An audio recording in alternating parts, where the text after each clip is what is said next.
Good afternoon and welcome to the African Virtual Investment Immigration Expo. It's a pleasure to have you all here for what promises to be an informative discussion on citizenship by investment in the Commonwealth of Dominica. It is also a pleasure to welcome Ambassador Emmanuel Nanthan with us. Thank you so much for being here, Ambassador. Ambassador Nanthan heads the Citizenship by Investment Unit in Dominica. Ambassador Nanthan, if you don't mind, I think perhaps a great format for this would be for me to ask you a few introductory questions on the program and to hear your answers. Sure. Fantastic. So the Dominica Citizenship by Investment program has garnered a number of accolades, and it continues to receive top ranks in the CBI index, which is published by the Financial Times yearly. Why do you think Dominica's program is so successful? Let me first thank you for having me on this very lovely program. We're looking at Africa as a market with tremendous potential. So it's really good being here with you and with the other participants at this wonderful conference. Really and truly, Dominica, we have received a number of accolades. And the first element for success is really our longevity. We have had this program for 27 years. So our investors know it's a program that they can trust. They have seen their children. They have seen that they got citizenship, their children got citizenship, and their children. So we have gone through a number of generations, and therefore the trust is the main factor, or one of the main factors of our program, why we have been ranked so highly in the past. Secondly, the efficiency of our program is also highly important for us. In Dominica, we tend to go on an average, have a turnaround of around 3 months for approval. Our investors, our high net worth investors, they have used to being treated as VIPs.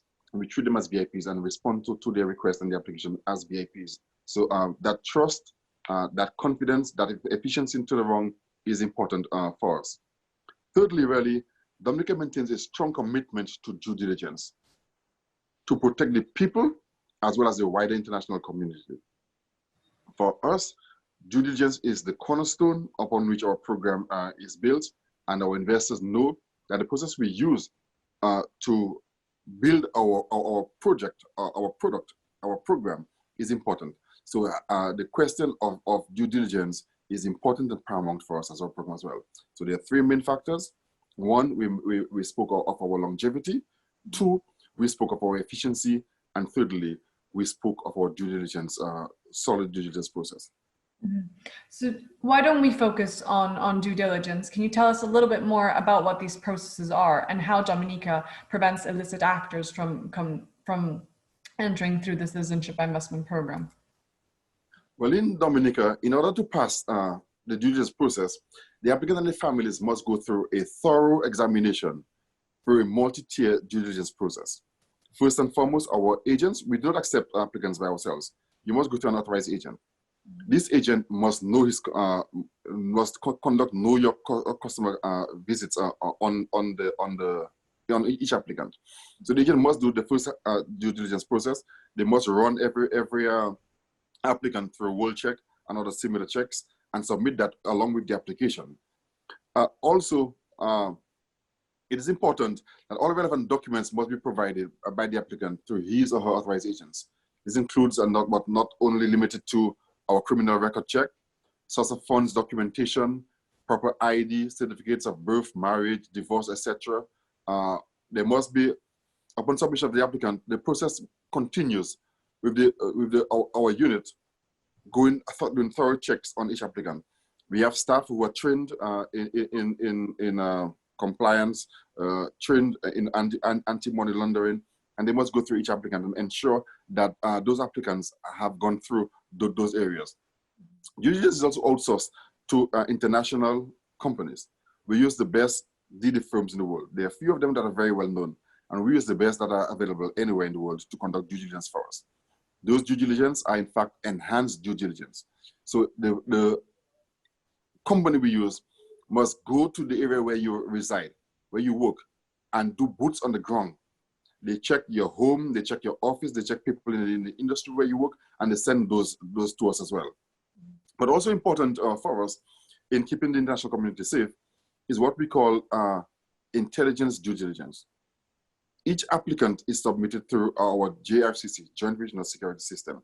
that work and connect with Interpol, work with the major international firms on DD, not just for security, but also for financial crimes. And every applicant above 18 is run through those checks. Once you get that, that's when we are able to consider your application. So really and truly, the cornerstone of Dominica program is our due diligence. It must be done by one, our international agency, intelligence agency. It must be done by the agent who gets your application. It must be done by an international recognized due diligence firm that must carry out enhanced due diligence, boots on the ground. And then our staff are trained in many aspects to be able to analyze the information coming in from your application. And only applicants that go through this multi-tier approach will be considered for citizenship in Dominica. So, well, I suppose before we do go through the due diligence system, the applicant needs to make an investment. What are the options available in Dominica? Well, investors can really choose between making an investment, either one in the direct government fund or through to an approved real estate. So under the direct government fund, you really make an investment into the country. The money goes into the coffers of the government for national development, and those funds are well utilized. For instance, we use those for infrastructure, we use those for education, we use those for health, and a number of things for that. That direct fund would be $100,000 for a single applicant, $150 for a husband and wife, and $175 for a family of 4, husband and wife, and up to 2 children. Under the real estate, investors get a chance to invest in well-known international brands. In Dominica, the government have pre-approved real estate investments that are privately owned. The government have no shares, but because of the significance of these projects for Dominica and Dominica's development, the investors are allowed, are given citizenship for Dominica by making investments in this program. So you could invest in a real estate, for instance, like Kempinski, Europe's oldest real estate company, high net worth real estate. But that has been sold out at present. But also you have investment in people like Anita Resort, which is Marriott.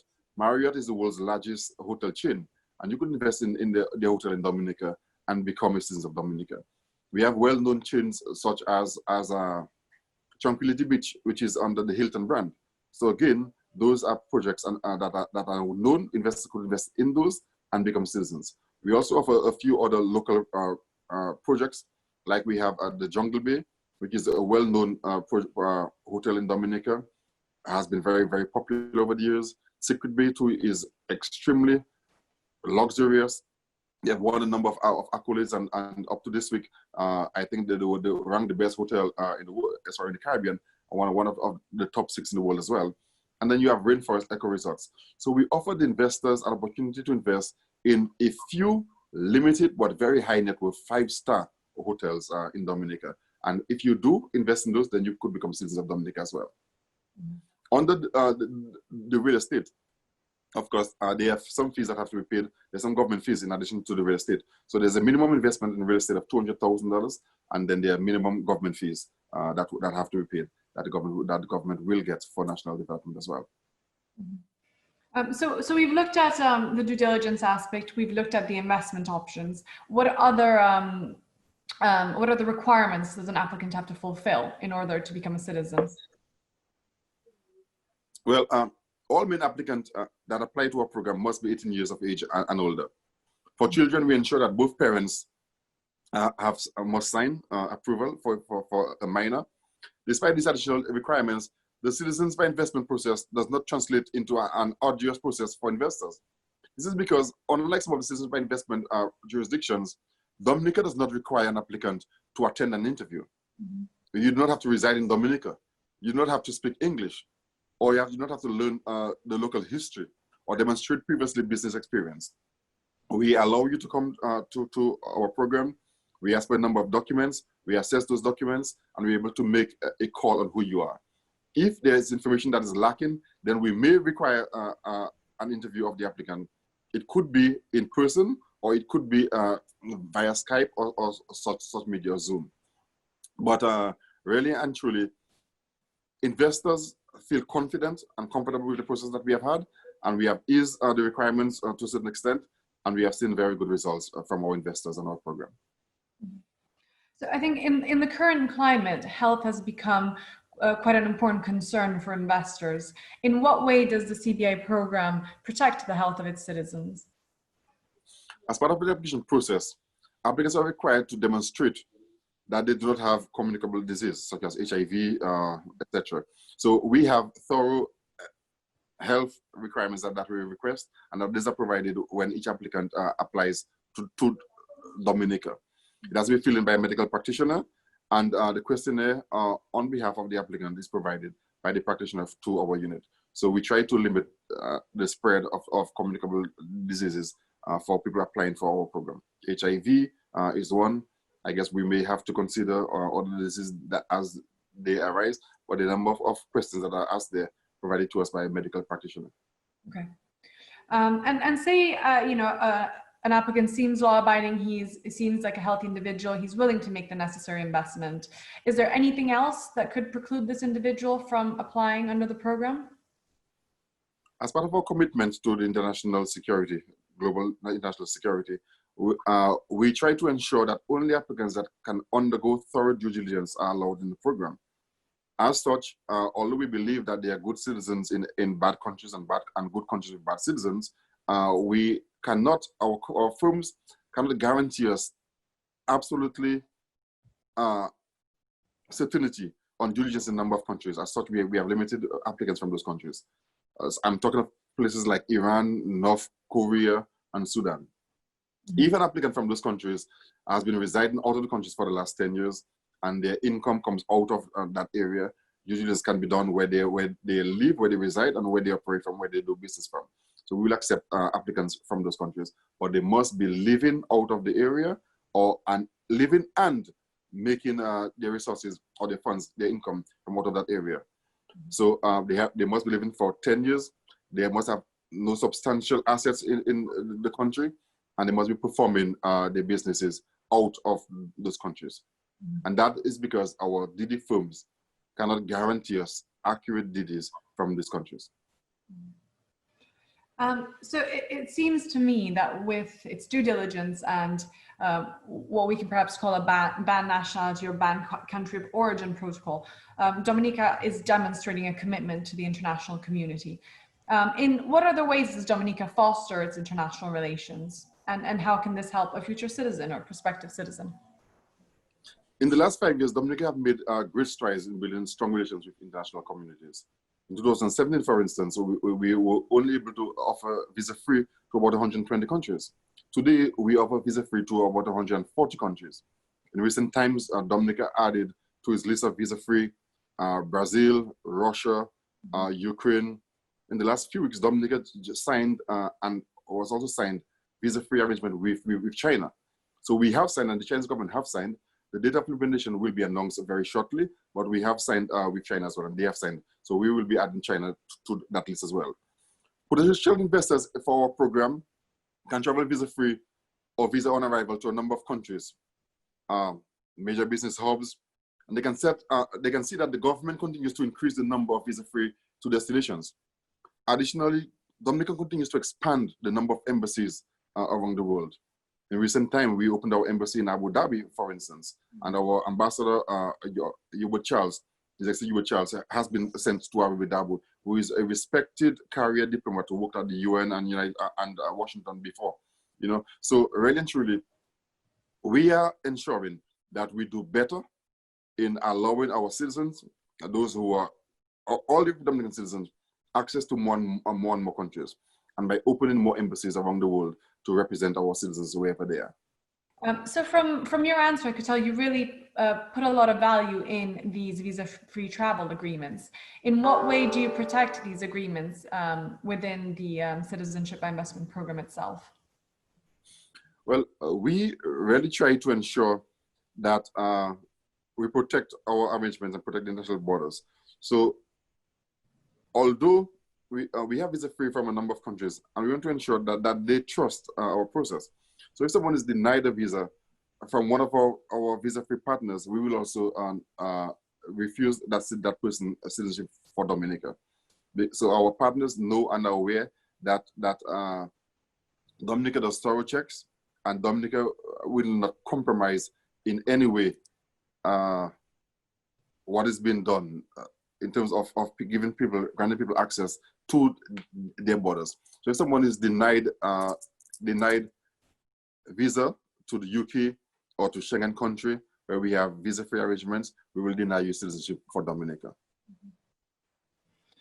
Is there anything that applicant can do in order to, if he's been denied a visa, can he do anything to then perhaps sort of cure the issue? Well, yes. If the applicant applies for a visa again, then we will accept you.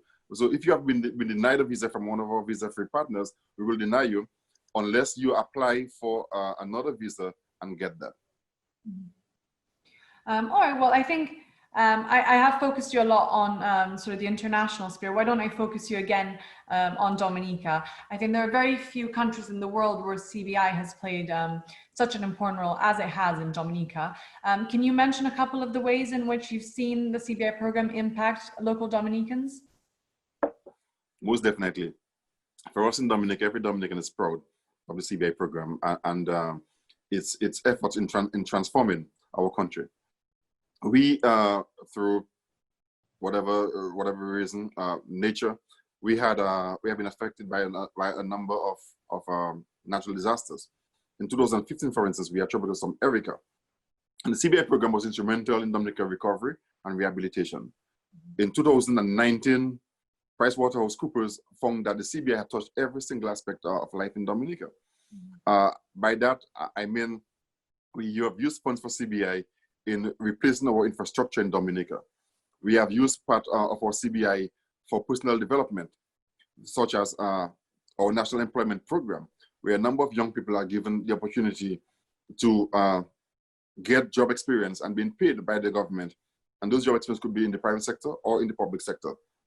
We have seen that in Dominica, our CBI funds have been utilized for housing development, for providing climate resilient houses for our citizens all around Dominica. So whether they are bridges, whether they are schools, whether they are roads, whether it's national employment, and in recent times, we have invested those funds into healthcare, in building hospitals and health centers in Dominica. So really and truly, CBI has become the main driver in Dominica's national development goal. And Dominicans are very proud and are very aware of the fact that the funds being utilized for national development come from CBI. We have pledged to be the world's first climate resilient country. And we are currently constructing a 7 megawatts geothermal power plant in Dominica to provide clean energy. So really and truly, our program has been revolutionary. Our program have touched every nook and cranny, every household in Dominica, and Dominicans by far are very proud and are very aware of the work of our CBI program. I think you mentioned a new hospital in Dominica, which is very exciting. I think I would be remiss not to speak a little bit more about healthcare, given the times we are in. I am aware that the unit continued to process throughout the COVID-19 crisis. How did you manage that? What were your processes like? Well, when I speak of the healthcare, I'm speaking of we're currently doing a 40,000 square feet hospital in Marigat, that's close to the airport. We're building 12 health centers around the country. But outside of that, looking at COVID-19, the CBI industry was also affected by that. And Dominica Citizenship and Investment Unit continued to process files despite the imposition of lockdown and social distancing. That's because in Dominica, we have our portal system where our applications can be done electronically on a portal, the same way we did after Hurricane Maria. Our agents apply online. We access the information from anywhere in the world or anywhere in Dominica, and we are able to send those applications out for due diligence, process, and make our checks online electronically. So really and truly, our portal system has been revolutionary. I think it is the best that there is in the entire industry, and it allows us the opportunity to conduct our work from anywhere and anytime. If we continue with the topic of COVID-19, what does the future of CBI look like in Dominica? Do you have any future plans, any expectations? Well, really and truly, in our bid to remain at the forefront of the industry, we're always looking for ways to adapt and to improve our program. We will not, however, be lowering our fees at all for $100,000 minimum threshold. We have been looking for some time at expanding our family reunification. Mm-hmm. First, in Dominica, the family is key. The family is really and truly who we are as a people. So we are looking at ways, or we have looked at ways of keeping the family united as a group, as a unit. We have therefore recently ensured that applicants can add their siblings once they're under 25. So you could add your brother or your sister. If your brother is over 18, then that would be for $50,000. A younger brother or sister under 18 would be $25,000. We have ensured that you could add your grandparents to your application as well. We have allowed that if you have dependents, other dependents who are under 30, they do not have to be at a tertiary institution. What they must do, they must be substantially dependent on the main applicant. So we are ensuring that the family can travel together, the family can stay together, the family can live together, because the family dictates for us as a people who we are and how we are as a nation. So really and truly, we have made those changes to enable and to encourage family reunification.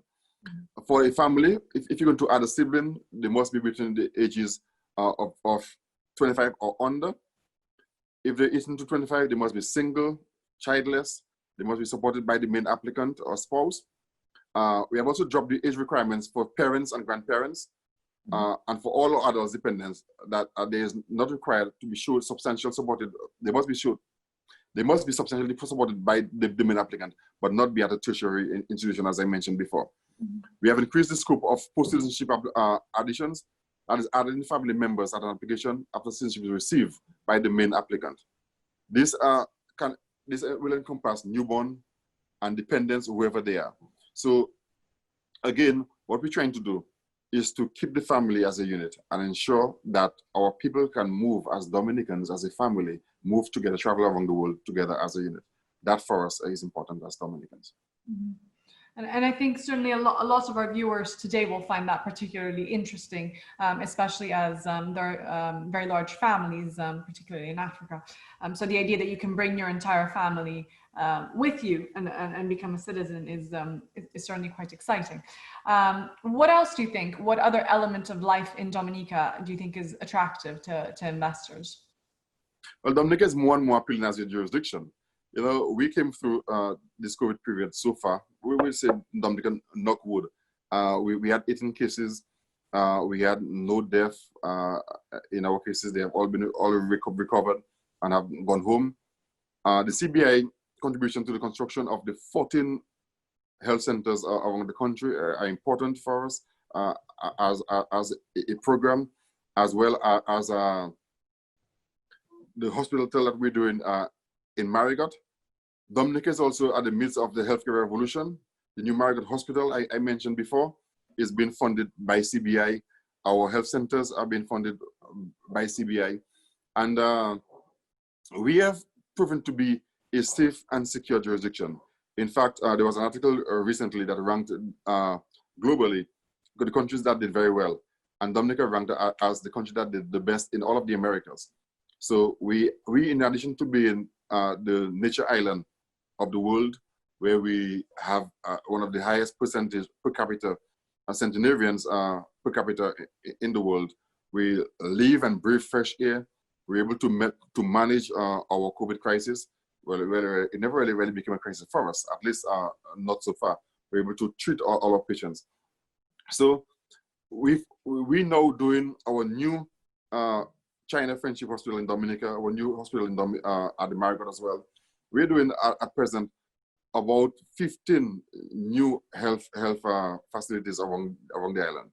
We have trained a number of Dominicans in all specialties to work at the different health institutions that have been built with CBI funds. So we are trying to ensure that anyone coming to Dominica will not just live in harmony with nature, but will live in a country where our health system is solid and the healthcare is affordable and accessible to all. In Dominica, if you're 18 years and under or 60 years and older, healthcare is free, provided to you by the state free of charge. And as a country, we believe that the health of our nation is the wealth of our nation. So Ambassador Nanthan, if I may ask you one last question, what is your aspiration for investors who do become citizens of Dominica? In a world where travel is limited, I want all our investors to know that Dominica is a real choice. A choice where they could be and where they could travel, they would be in tune with nature, where they would be safe and sound.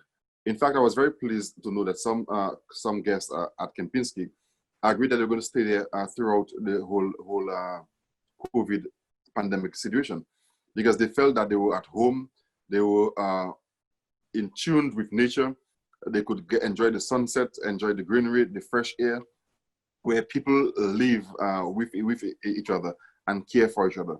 Dominica offers investors not just an opportunity to invest in a country where you have visa-free travel to 140 countries around the world, but a country that believes that as a small nation, we have a part to play in national development, in global development, and in our responsibility to nature.